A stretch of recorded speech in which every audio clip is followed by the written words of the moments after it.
এখন আমরা শিখব ষষ্ঠ শ্রেণীর গণিত বই তৃতীয় অধ্যায় পূর্ণ সংখ্যা অনুশীলনী 3.2 এর পর্ব নাম্বার হচ্ছে 4। তো আজকের পর্ব কিন্তু আমরা 4 নাম্বারটা সমাধান করলে কিন্তু তোমাদের এই অনুশীলনীটা সুন্দরভাবে শেষ হবে।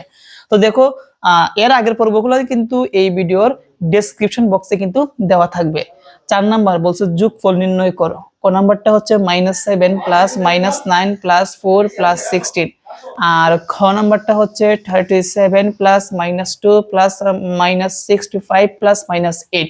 তো আসো আমরা এক এক করে সমাধান শুরু করে দিই। ক নাম্বারটা আমি কিন্তু ব্যাখ্যা দিয়ে বোঝাই, সেই জন্য কিন্তু একবারে কিন্তু সমাধান করব, ভালোভাবে ব্যাখ্যা দিব, দ্বিতীয়বার কিন্তু বলবো না। -7 আমরা সর্বপ্রথম উদ্দীপকটা তুলে নেই। -9 প্লাস 4 প্লাস 16। তো হিসাব করার নিয়মটা কি মনে রাখবা। হিসাব করার নিয়মটা হচ্ছে সর্বপ্রথম তোমাকে যে কাজটা করতে হবে, ব্র্যাকেটগুলা তুলে দিবা, ব্র্যাকেটগুলা তুলে দিবা। তো আমরা ব্র্যাকেটগুলা তুলি। দেখো এই ব্র্যাকেটের সামনে এই জায়গার মধ্যে কিন্তু প্লাস আছে, মনে রাখবা প্লাস নাই মানে কিন্তু প্লাস আছে। তো যেহেতু ব্র্যাকেটের সামনে এখানে প্লাস আছে, প্লাসে মাইনাসে -7 হবে, আবার প্লাসে মাইনাসে মাইনাস হবে, মাইনাস কত 9। আর এই দুইটা কিন্তু যোগের। তো আমরা যদি যোগের 4 যোগের 16 যোগ করলে যোগের কত আসবে 20 আসবে, দিলাম 20। এখন এই দুইটা কিন্তু মাইনাসের, -7 -9 টোটাল মাইনাসের কত হবে 16, -16 আর +20 এর জায়গায় +20। এখন তোমরাই বলো মাইনাসের বেশি নাকি প্লাসের বেশি? অবশ্যই প্লাসের বেশি। তো প্লাসের 20 থেকে মাইনাসের 16 বাদ দিলে আমাদের প্লাসের আরো কত থাকবে 4 থাকবে। এটা হচ্ছে কি আমাদের নির্ণয়ের যোগফল। আমি আবার বলি, দেখো ব্র্যাকেটের সামনে প্লাস আছে, প্লাসে মাইনাসে -7 প্লাসে মাইনাসে -9, আর এই দুইটা প্লাসের আমরা প্লাস করলে কত আসবে 20 আসবে। -7 -9 -16 আর প্লাস হচ্ছে 20। তো এই দুইটা ইকুয়েশন দিলে আমাদের 4 আসবে। তো তার পরবর্তী প্রশ্ন খ নাম্বার সমাধান।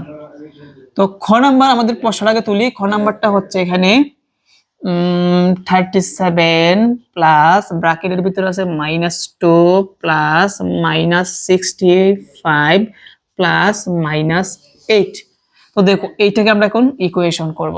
তো 37 কিন্তু সামনে প্লাসের আছে, তো আমরা প্লাসেরটা সামনে রেখে দিই, আর এই জায়গার মধ্যে প্লাসে মাইনাসে -2 বুঝতে পারছি, আবার প্লাসে মাইনাসে -65, আবার প্লাসে মাইনাসে -8।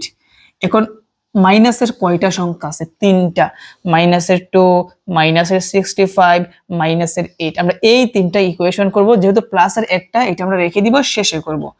-2 আমরা ক্যালকুলেটর ব্যবহার করতে পারি।